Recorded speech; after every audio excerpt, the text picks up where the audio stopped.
Imagine viver anos fugindo, com uma promessa pesando sobre os ombros, mas sem nenhum sinal visível de que ela se cumpriria. Essa era a vida de Davi, ungido rei ainda jovem. Ele passou a maior parte de sua juventude como um forasteiro em sua própria terra, escondendo-se em cavernas, desviando-se de lanças e sentindo a dor da traição. Davi aprendeu da forma mais difícil que o tempo de Deus tem, seu próprio ritmo, um ritmo que não pode ser apressado. Ele viu amigos tombarem, enfrentou a solidão e esperou.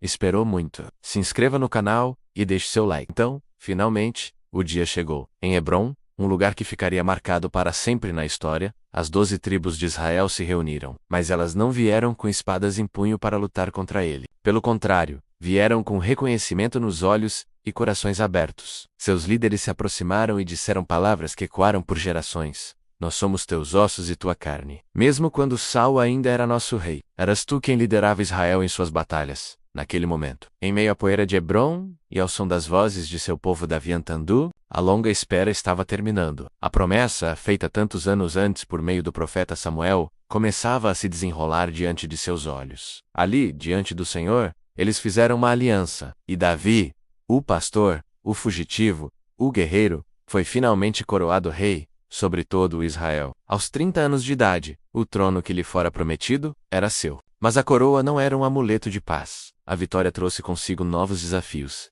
ainda maiores. Quando a notícia da coroação de Davi chegou aos ouvidos dos filisteus, seus inimigos de longa data, eles não hesitaram. O mesmo povo que um dia zombou de um jovem pastor com uma funda, agora temia o poder do rei, que Deus havia levantado. Eles marcharam em massa, com um único objetivo: destruir Davi e seu recém-estabelecido reino, antes que ele pudesse se firmar. Diante dessa ameaça iminente, Davi poderia ter confiado em seu exército, em sua estratégia militar, ou na sua nova autoridade real, mas ele não fez isso. A coroa estava em sua cabeça, mas sua confiança estava firmada em Deus. Em vez de dar ordens de ataque, ele fez uma pergunta ao Senhor: devo subir contra os filisteus? Tu os entregarás em minhas mãos? A resposta divina foi clara e direta: sobe, porque certamente entregarei os filisteus em tuas mãos. Com essa certeza, Davi marchou para a batalha. O confronto foi intenso, mas o resultado já havia sido decretado. Davi e seus homens prevaleceram de forma esmagadora. Ao olhar para o campo de batalha vendo seus inimigos derrotados, Davi não clamou glória para si mesmo. Ele declarou: o Senhor rompeu meus inimigos diante de mim, como as águas que transbordam.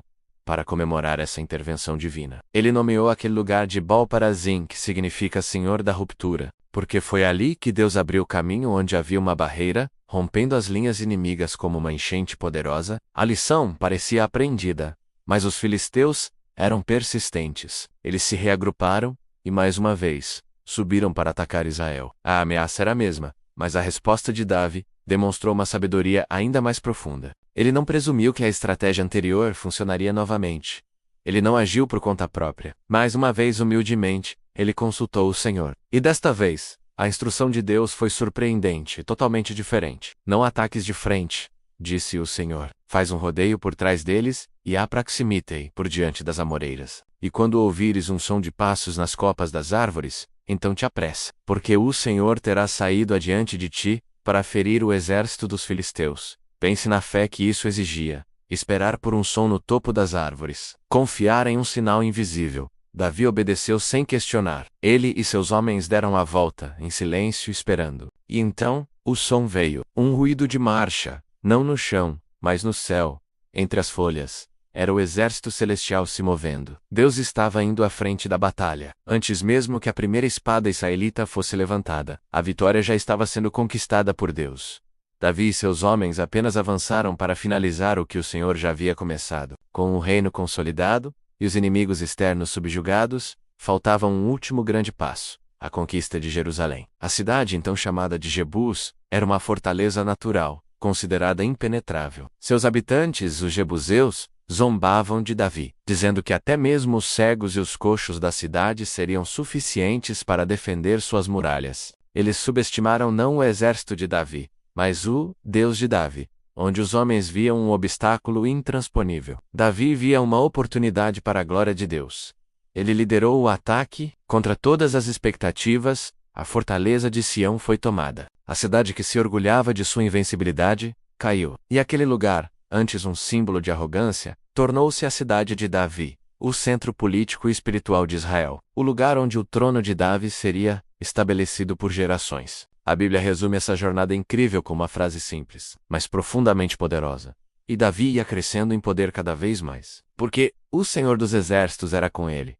O segredo de seu sucesso não estava em sua força, em sua inteligência ou em seu carisma. O segredo era sua dependência de Deus. Sua jornada, da perseguição ao trono, nos ensina uma verdade eterna. A verdadeira realeza não começa com uma coroa na cabeça, mas com os joelhos no chão. Davi se tornou um homem segundo o coração de Deus, porque aprendeu que reinar, liderar e vencer começa com a humildade de consultar o Senhor em cada passo do caminho. Se essa história te inspirou, deixe seu like e compartilhe com alguém que precisa ouvir essa mensagem de fé e perseverança. E não se esqueça de se inscrever no canal para mais histórias como essa. Obrigado por assistir e até a próxima.